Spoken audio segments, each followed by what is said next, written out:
Anang smoking, tinuod ba na? O tinuod ka na. Because God loves smoke. May gugma siya sa smoke. Unsa man ang mga padina nga imong gingon? Parte ka nga, Sister Mercy, nga nung mingo makanak ko nga anti-Bible. Because God loves smoke. Musa mo kini nga, ang akong proibaron, daghang yung biblical passages nga ako recite. Mo kini, first, God loved the burnt offering of Abel and rejected that of Cain, resulting in the murder of Abel. Genesis 4:1-8. Second, only oxygen is the breath of life to man. That is Genesis 2:7. And therefore, smoke cannot enter the lungs because that is anti-biblical. Third, God is fire and smoke and appeared to in that capacity before Moses and his followers. And I will cite now the biblical passage. On the morning of the third day, there were peals of thunder and lightning, and heavy clouds over the mountain, and a very loud trumpet blast, so that all the people in the camp trembled. But Moses led the people out of the camp to meet God, and they stationed themselves at the foot of the mountain. Mount Sinai was all wrapped in smoke, for the Lord came down upon it in fire. The smoke rose from it as though from a furnace, and the whole mountain trembled violently. That is taken from Exodus 19, verse 16-18.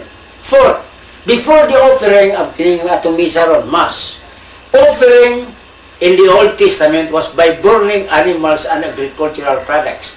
And you can read that many times of this smoky offering in Leviticus and Numbers.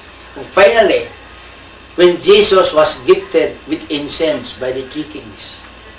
Matthew chapter 2:11. Nya doon na ba kay prueba, Brad, nga biblical passage? Ako na to gisayit nimo mga biblical passages. So kanang mga biblical nga akong gisayit kuha na.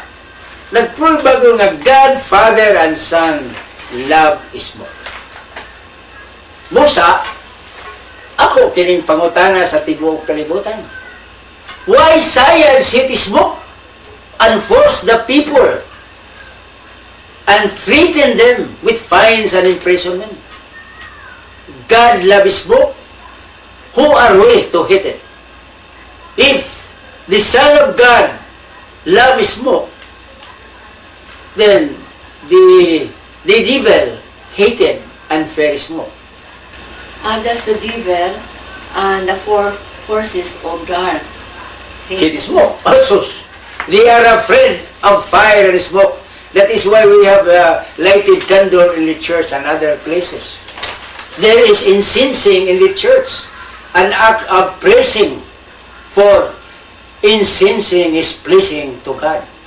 And to defeat healers, they have also one way to drive the devil and the evil forces and followers. O kana mo ng palina. Isa man ang palina, Brad? Kanang palina, mo kini, a live charcoal baga, butangan ka na nilang tawas o mga humot nga mga herbal o ang aso ipapalina nila sa masakiton. Kaya nga nung mahadlok man ang mga devil sa atong fire o asula sa impyerno, doon na sila fire o smoke. Because kanang fire and smoke created by God, pero that is different from the fire and smoke sa hill. Busa bitaw, lain man kanang ilang fire smoke, kanang mga tao na ugdaw sa sunog, kung sa ato pang balaod, usbon ka na sila pagsunog, tunay double jopali. Pero lahi man na silang fire. Kana sa impyerno, lahi ng kayo nila. Lahi po ng ilang aso. Sumunang why double jopali, katong nangamatay sunog, usban mo gyapong sunog dito sa impyerno. Yeah, doon na ba kay prueba ni ini? Oo, doon ako'y footage nga nakuha na ako sa usa ka estudyante kadunay nervous breakdown. Nabuang ba ito ba siya?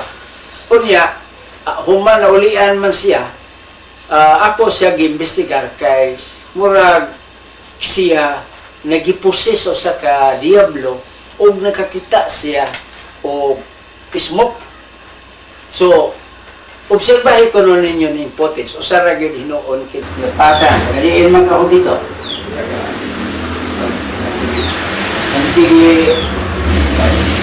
bantayan. Pila mo magsuon? Ha? Unong, ikapila maka. Kadua. Kasi bigay kadua.